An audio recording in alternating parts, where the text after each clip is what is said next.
కార్చిన రక్తం మొట్టమొదటిది ఇది. నేను అంటున్నా, నీకున్న టెన్షన్స్, నీకున్న ఆవేశంలో యేసుక్రీస్తు ప్రభువు మొట్టమొదటిసారిగా అక్కడ కార్చిన రక్తము ఎలా ఉపయోగపడుతుందంటే, ఇదిగో నీ టెన్షన్స్ని, నీ ఆవేశాన్ని ఆయన ఏం చేశాడంటే ఎప్పుడో రక్తం కార్చి ఆయన గెచ్చమైన తోటలో రక్తం కార్చిన ఏ ఆవేశాన్ని తీసేశాడు. దేవుని స్తోత్రం, హల్లెలూయా. యేసుక్రీస్తు ప్రభువు మొట్టమొదటిగా రక్తం కార్చడంలో దేనికోసం కార్చాడంటే ఆవేశం. గుర్తుంచుకోండి, నేను చివరిలో అడుగుతాను. ఆవేశం. యేసుక్రీస్తు ఈ ఆవేశంలో నువ్వేం చేయాలంటే, ఆవేశాలు వస్తాయి.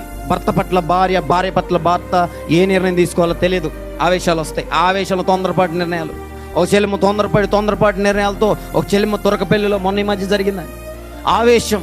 వాళ్ళ అత్తమ్మ ఏమనలేదండి పాపం. పిల్లలు ఇద్దరు కమల పిల్లలు, చిన్న పిల్లలు, వాళ్ళు ఏమనలేదు, పని సరిగా చేసుకో అని చెప్తే ఆవేశపడి ఆ అత్తమ్మ ఏం చేసిందంటే ఈ కోళ్ళు అరిసిందండి. ఆ అత్తమ్మ పురుగు మందు తాగింది.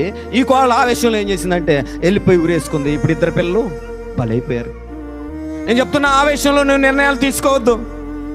నీకొస్తున్న ఆవేశం ఎక్కడ పెట్టాలంటే దేవుని సన్నిధిలో పెట్టాలి. దేవుడు ఆవేశంలో కూడా దేవుని చిత్తాన్ని నెరవేర్చాడు. చెలిమ ఆవేశపడుతూ తొందరపాటు నిర్ణయాలు తీసుకోవద్దు. ఈరోజు చాలా మంది కుటుంబాలు విచ్ఛిన్నం అయిపోవడానికి కారణం ఆవేశం. చాలా మంది పిల్లలు అపవిత్రులు అయిపోవడానికి కారణం ఆవేశం. నేను చెప్తున్నాను, ఒకవేళ నువ్వు కూడా ఆవేశపడుతున్నావేమో, ఆవేశపడకుండా ప్రభు ఏం చేశాడు తెలుసా?